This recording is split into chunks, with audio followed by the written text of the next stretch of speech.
बच्चों, आज का जो किस्सा है वो हजरत मूसा अलैहि सलाम का है, लेकिन जो हम पहले किस्सा सुना चुके थे उससे थोड़ा सा चेंज है, थोड़ा सा मुख्तलिफ है। पहले का किस्सा कौन सा था? हजरत मूसा अलैहि सलाम और फिरौन का था।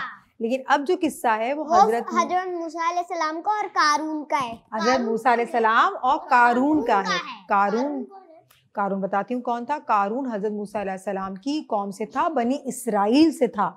बहुत अमीर था, इतना पैसा अल्लाह ने उसको दिया था। और आपको पता है वो तौरात जो हजरत मूसा अलैहि सलाम पे उतरी थी उसको बहुत अच्छी तरीके से वो पढ़ता था। ना दुश्मन है।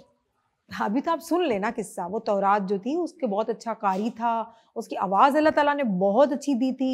जब वो तौरात पढ़ता था तो बहुत अच्छी उसकी आवाज़ थी। और अल्लाह पाक ने उसको इतना नवाजा था, उसको इतना बड़ा महल था। उसके महल के पता है कितने रूम थे? 3000 उसका जो उसका पैलेस था ना, उसके 3000 उसके रूम्स थे उसके। ठीक है, 3000। हाँ, 3000। इसके 1500 रूम्स तो ज़मीन के अंदर थे, अंडरग्राउंड थे, और 1500 रूम्स जो थे वो महल के अंदर थे।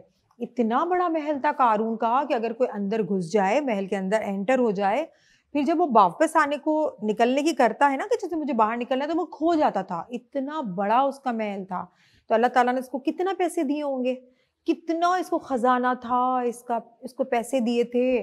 और बहुत सारी कुरान में भी ये आता है, सबको तंग करने लगा। कुरान शरीफ में ये आता है कि कारून के पास इतना ज़्यादा ख़जाना था कि उसका जो ख़जाना, उसके पास जो पैसे थे, उसके पास जो बहुत सारी जायदाद प्रॉपर्टी थी, उसकी जो होती ना कीज, चाबियाँ होती ना उसकी, वो उठाने के लिए इतने सारे लोग मिल के उसको उठाते थे।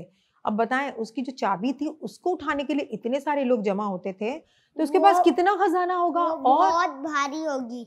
और कैमिल जो होते हैं, ऊंट होते हैं बड़े बड़े, उसके ऊपर भी उसके खजाने की जो चाबियां थी उसको उसके ऊपर डाल के फिर वो चलता था। और पता है वो क्या करता था? वो जो बनी इसराइल के जो लोग थे, वो बहुत अपने आप को ना वो शौफ होता था, बहुत ज़्यादा इतराता था। तो वो क्या करता था, महीने में एक दफ़ा या कुछ दिनों में एक दफ़ा जो बनी इसराइल की जो लोग थे उनके मोहल्ले की गलियों में से उनके निकलता था और अपनी चाबियाँ, अपने जो सवारियाँ होती थी, ऊँट होते थे, उसको लेके गुजरता था, ताकि लोग बोले, अरे वाह, कारून के पास तो देखो कितना खजाना है, वो इतने पैसे अल्लाह ने इसको दिए, काश हमारे पास होता। लोग ऐसे ही कहते हैं ना। लेकिन पैसे या खजाना होना जरूरी नहीं कि वो बंदा भी अच्छा, वो इंसान भी अच्छा हो। जरूरी है, कुरान शरीफ जरूरी है, अल्लाह पे ईमान जरूरी है, और जरूरी है अच्छे नेक काम करना। और बहुत सी रिवायतों में आता है जो कारून जो था वो हजरत मूसा अलैहिस्सलाम का कजन था, चचाजाद भाई था। ये बहुत सारी रिवायतों में आती है ये बात कि वो कजन था। फिर क्या हुआ कि जब फिरौन वाले सारे डूब गए और फिर ये लोग दोबारा से दूसरी जगह आ गए, फिर हजरत मूसा अलैहिस्सलाम तबलीग करते रहे। फिरौन म्यूजियम में, हाँ, तबलीग करते रहे हजरत मूसा अलैहिस्सलाम। फिर अल्लाह ताला ने जो बनी इसराइल के लोग थे उनको कहा कि आपको कुर्बानी करनी पड़ेगी। और कुर्बानी का जो जिम्मा था कि किस तरीके से होगी, वो सारे अहकामात हजरत मूसा अलैहिस्सलाम के जो भाई थे हजरत हारून अलैहिस्सलाम, उनके जिम्मे दी गई। अब कारून जो था उसको बहुत जेलिसी हुई। उसने कहा, ए मूसा, तुम्हें तो अल्लाह ताला ने रिसालत दे दी और तुम्हारे भाई को कुर्बानी का सारा जिम्मेदारी दे दी, और मैं तो तौरात इतनी अच्छी पढ़ता हूँ, मैं तो इसकी क़िरात भी बहुत अच्छी करता हूँ, और मेरे पास तो बहुत ज़्यादा पैसे हैं, तो मेरे पास क्यों ये सारी चीज़ें नहीं है, मुझे क्यों नहीं दी? ये तो बड़ी नाइंसाफ़ी है। हज़रत मूसा अलैहिस्सलाम ने कहा कि हज़रत हारून अलैहिस्सलाम को जो कुर्बानी की ज़िम्मेदारी दी है वो मैंने नहीं दी, वो अल्लाह ताला ने दी है। क्योंकि नबी जो होते हैं अपनी तरफ से कुछ भी नहीं करते। नबी जो होते हैं वो अल्लाह के अहकाम को मानते हैं, अल्लाह की बातों को मानते हैं, जो अल्लाह ताला कहते हैं वही करते हैं सारे नबी, है ना। तो इस तरह से हज़रत मूसा अलैहिस्सलाम को बहुत बुरा लगा। फिर हज़रत मूसा अलैहिस्सलाम ने नबियों को उसको सही रास्ते पे ला, वो नबी वही करते हैं। वो नबी अल्लाह ताला का कहना मानते हैं, नबी तो हमारे मासूम होते हैं, और हम हमारे नबी की बातों पे अमल करेंगे, हम अल्लाह के दीन पे अमल करेंगे, कुरान पे अमल करेंगे, तो हमारी ज़िंदगी बहुत अच्छी होगी।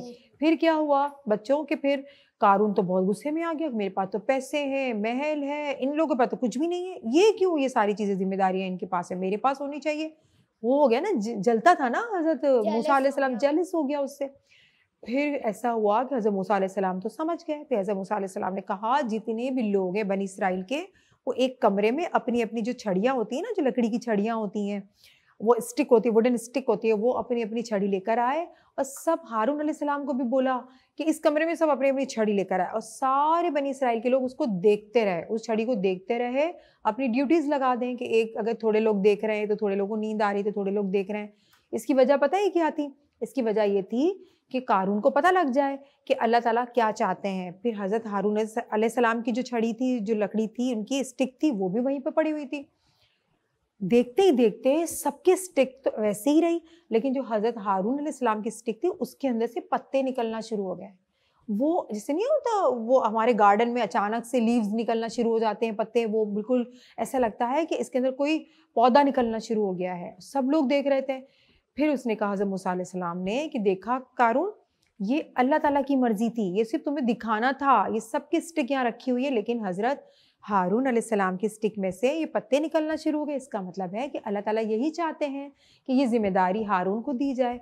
तो कारून पता है क्या कहा कारून ने? वो बहुत इतराने लगा, वो कहने लगा ये तो आपका मैजिक है, ये तो आपने मैजिक किया है।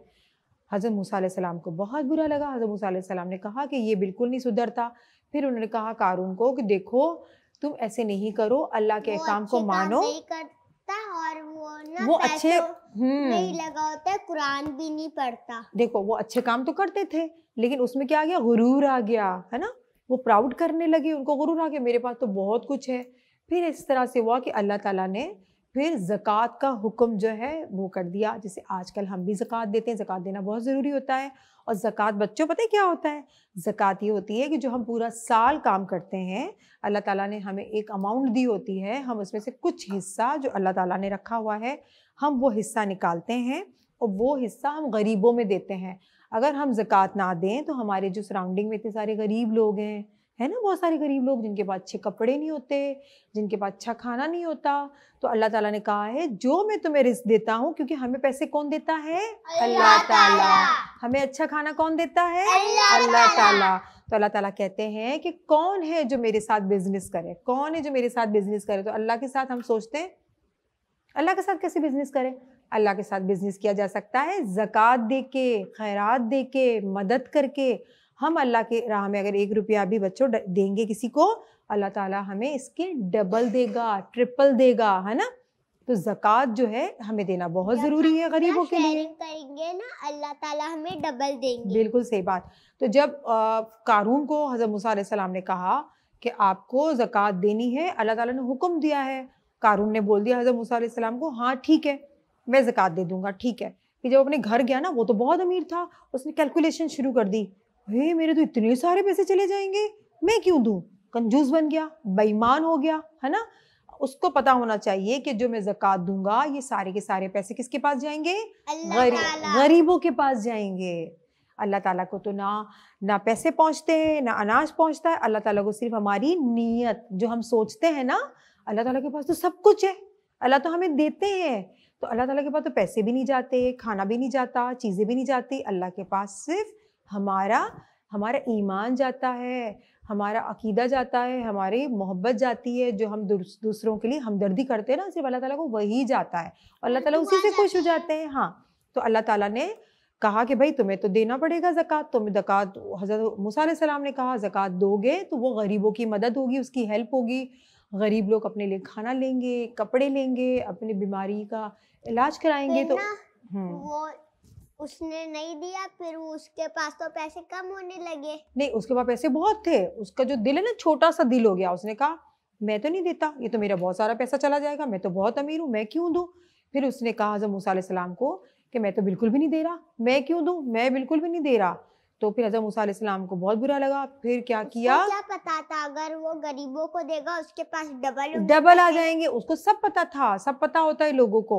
लेकिन लोग जो हैं कहते हैं कि हम क्यों दें, वो क्या करते हैं, वो नादान हो जाते हैं, ठीक है, वो अल्लाह ताला से झगड़ने लगते हैं। देते लेकिन वेट करना पड़ता है थोड़ा सा, समटाइम तो अल्लाह ताला फौरन दे देते हैं, दुआएं तो जरूर कबूल होती हैं, लेकिन अल्लाह ताला कहते हैं, पता है अल्लाह ताला को क्या अच्छा लगता है? सबर अच्छा लगता है। और जो बहुत ज्यादा दुआएं करते हैं ना, होती है वो तो जरूर कबूल होती है। देखिए हम दुआएं करते हैं ना बच्चों, आप भी दुआएं करते हैं, आपके पेरेंट्स भी दुआएं करते हैं। तो हम कहते हैं कि ये हमारी दुआ क्यों, जैसे आपको कोई टॉय चाहिए होता है, आप कहते हैं ये दुआ मेरी क्यों कबूल नहीं हुई, आप बहुत दुआ कर रहे होते हैं, फिर आप कहते हैं मेरी दुआ क्यों कबूल नहीं होती। आपको पता है एक अच्छी सी बात बताऊं मैं आपको, अल्लाह ताला जब आपको दुआ करते हुए देखते हैं ना, अल्लाह बहुत खुश होते हैं।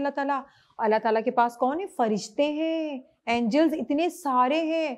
फिर अल्लाह ताला पता है उनमें हमारा जिक्र करते हैं। अल्लाह ताला कहते हैं अपने फरिश्तों को, देखो ये बंदा कितनी मुझसे दुआ कर रहा है, कितना मेरा जिक्र कर रहा है। तो अल्लाह ताला बहुत खुश होते हैं। और फिर क्या हुआ कि कारून जो है वो सरकश बन गया। उसने कहा कि मैं तो बिल्कुल भी नहीं दूंगा पैसे। फिर उसने एक तदबीर शुरू की, एक चाल चली। उसने कहा कि मैं हज़रत मूसा अलैहिस्सलाम को मैं सबक सिखाता हूँ।